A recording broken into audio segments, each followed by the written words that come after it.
Welcome, primary voters. And this is Take 10 with the American Democracy Project and League of Women Voters. I'm Elizabeth Bennion, and I am here with Alex Bowman, who is a candidate for Indiana State Senate District 10. Welcome, Alex. Thank you for having me, Dr. Bennion.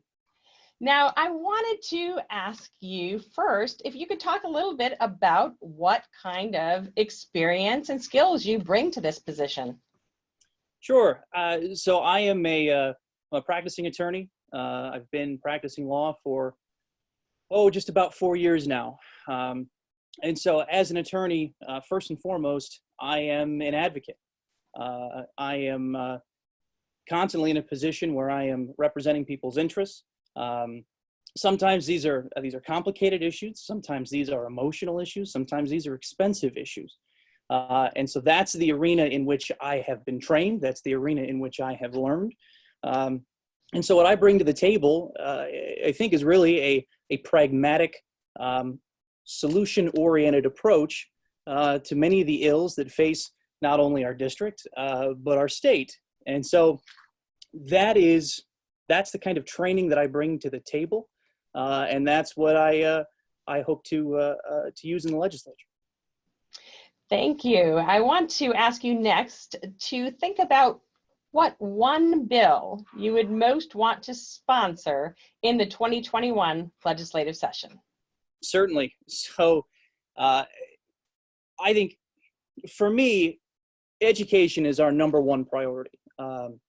As a district, as Democrats, investing in public schools, investing in teachers, paying teachers like the professionals that they are, ensuring that students have the resources that they need to learn, thrive in the 21st century. That's where our legislative focus should be. So in the upcoming session, that would be what I propose. We have right now in South Bend, we have the proposal for supporting the public schools.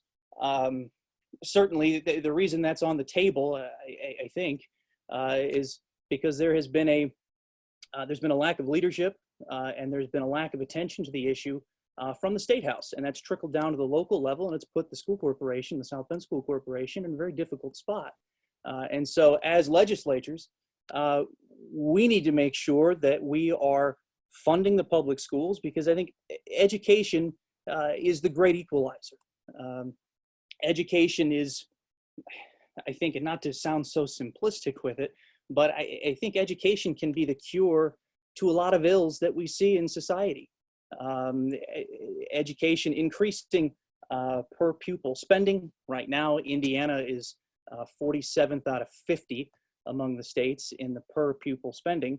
By increasing that, you see the data bears out that there is a decrease in violent crime, that there's an increase in some of the health indicators, that there's an increase in wages, and all of that starts with strong, well-funded public schools. So that's the legislative approach that I would bring to the table. That's what I would want to focus on. And if I may be candid, my mother's been a public school educator for more years than she'll let me tell. And so this is an issue that is near and dear to my heart. And so it's something that I'd really like to provide a solution to from the State House. Let me follow up on that then, which is to ask you a broader question about how you would like to change the funding structure of education in the state of Indiana. As you know, education is a major expense for the legislature. The taxpayers are funding traditional public schools as well as charter schools and choice vouchers for school choice and some online education. What would you change? You mentioned increased per pupil funding, but are there any other changes you'd like to see? I think from a broader perspective, one of the things we need to do is we need to stop having public schools compete with private and charter schools for the same resources. I believe the most recent budget passed by the State House, which of course was a budget put together by the Republican caucus that really shortchanged education, shortchanged teachers, shortchanged pre-K, and I think the record is clear as well, and I feel compelled to bring it up that Senator Niskotsky was the only Democrat to vote in favor of that budget. In doing so, the teachers were shortchanged by almost 7% of what they were asking for. Pre-K was extended to all the counties across the state of Indiana from the 20 pilot counties that they had, but there was no additional funding for it.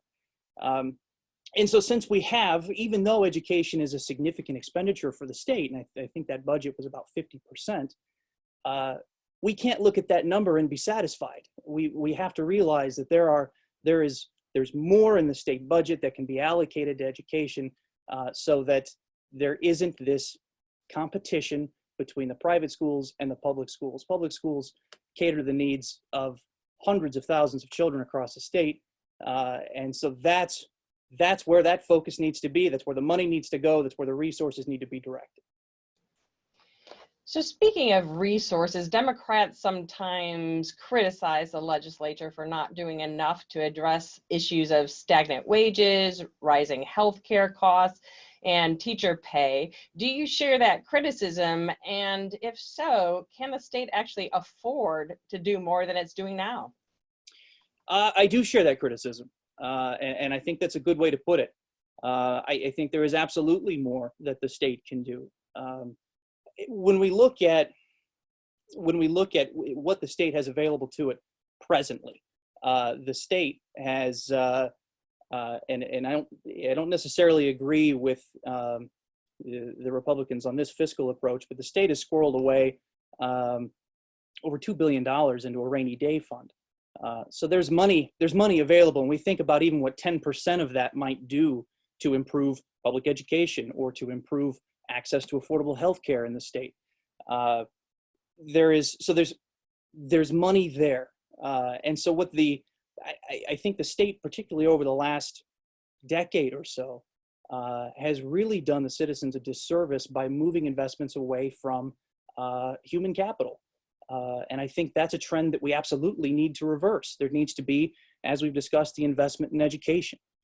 There needs to be, I think we should repeal right to work because that's something that discourages labor in the state. I think that negatively impacts labor in the state. And we should be looking to our neighbors. We should be looking to the Michigans and the Ohio's and Illinois to see just where they're competitive and how we can be competitive so that we can attract more skilled workers and educators so that this is a place where we can live. People want to live in places where there's investment in human capital. Those folks are happier. We can do that here, but it's going to take some initiative and it's going to take some hard work. Now, one of the things that some state legislative candidates have said is that we could add to our revenue stream by legalizing marijuana. How do you think about this issue in terms of decriminalization versus legalization and medicinal versus recreational use for the state of Indiana? Sure. So I think it's a two-step approach. First and foremost, I think medical marijuana should be legalized. I think it should be well regulated, and it should be made available to patients who have it prescribed to them. And I think that's common sense. That's right away. The other part of that is I think we need to significantly decriminalize marijuana. I think there should be, petty possession in a regulatory structure where it isn't completely legalized. Possession should be nothing more than an infraction. Right now, I can tell you as an attorney, I've done some work as a public defender. I've had clients here come through my practice. A Class B misdemeanor for possession of marijuana is just too much. It has a particular impact on communities of color. It can have a tremendous impact on employment, on receiving resources, and so we have to look at that and see the impact that it has. And as part of that as well, I think it's essential that the state expunge any of those petty marijuana possession convictions. Now, those are the things that I think we can do right now. I think those are things that we can throw right in and say, hey, this is what we need to do with marijuana. When it comes to legalizing marijuana, I'm for that. I think that's reasonable. I think that's the direction we should be going. But I do think that that's something that will require a regulatory framework that the state might not have in place at the time. And I think we can use states like Michigan, we can use states like Colorado as kind of a rubric to develop our own regulatory scheme so that we can begin to safely sell and regulate marijuana in the state of Indiana. Now, another suggestion that some state legislative candidates, as well as Democratic presidential candidates, have had is to make state colleges and universities free. So no tuition for state colleges and universities. Is that something you'd support, or what would be your approach to making post-secondary education more affordable? So it's not to turn the question on its head, Dr. Benyon, but when we talk about free or significantly reduced cost post-secondary education, I think what we're missing there is the focus that we could have on primary education. I think the fact of the matter is that there are a number of students who will go through primary and secondary courses and then won't continue on to post-secondary education. And that's just fine. There's a role in the economy for all these folks. And so the money that we could be spending in our public schools, the primary level, I think that's where the focus should be. So before we start talking about making college free, I think we should be looking at allocating those resources to primary and secondary education, particularly in the public sectors. Now, with that said, I do think there's certainly something the state can do to help reduce the cost of college. I have student loans. I know a lot of people with student loans, and they're not cheap. Education is not cheap to come by, and that's unfortunate. Education, like we said, we need to look at education as the great equalizer, and so the state, I think, should be in the position to offer students an opportunity to either earn tuition credits or to earn some type of work study credits, so that students can give back to their communities. Students can be involved, and this is at the post-secondary level, students can be involved with their communities, with nonprofit organizations. And while they're doing that kind of work, they can be receiving tuition credits.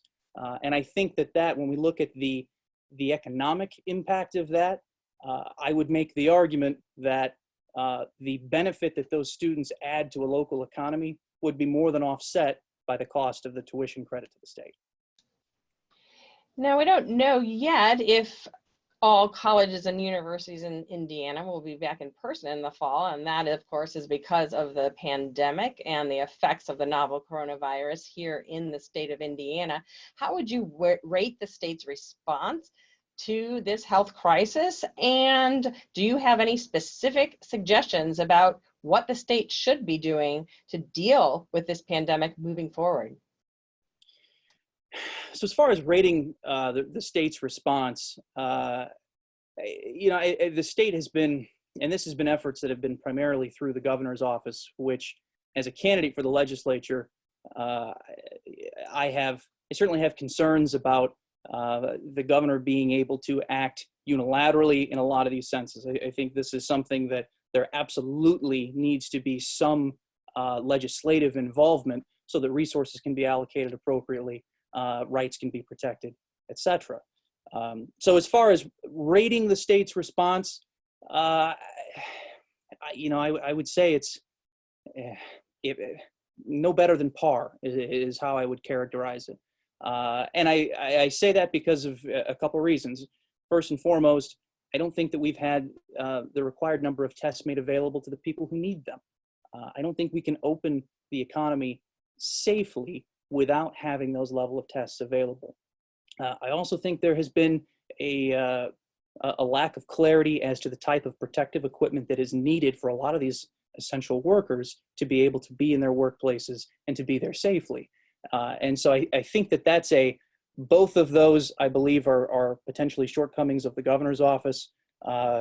Certainly, this is a time of crisis, and folks are working tirelessly, and we have to commend not only the leadership, but also the workers that go to work every day and put themselves in harm's way. But as legislators, as a government, we need to be helping, protecting, and supporting the people that are going out and keeping the economy going during these tough times. And that's, I do think, I think as well, to that point, that the role that the legislature has to play is in figuring out how we can come out of this crisis. There are people that are going to be affected unfortunately, I think for months and years to come. And the only way that we can address those ills is if the legislature is in session and is able to pass the laws to help these folks. I'm thinking in particular about relief for utility bills or for back rent, things like that. At a certain point, there isn't the statutory scheme in place to protect renters and folks who are otherwise suffering tough economic times to not end up on the other end of an eviction notice once the state opens back up. And that's a chief concern of mine, and I think that that's something that the legislator needs to be aware of and needs to be taking action to protect.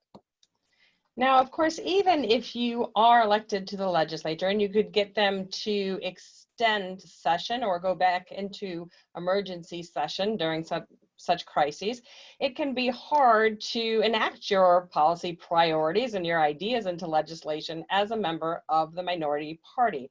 I don't think that many political observers would predict a Democratic majority in the Senate in 2021. So how will you do in working with members of the majority party? So unfortunately, I think you're right. I think the odds of having a Democratic majority in the Senate this cycle are slim to none. That said, I think there's two approaches. I think we as Democrats can take a principled approach to the legislation that we want to pass, and I think a lot of it's common sense.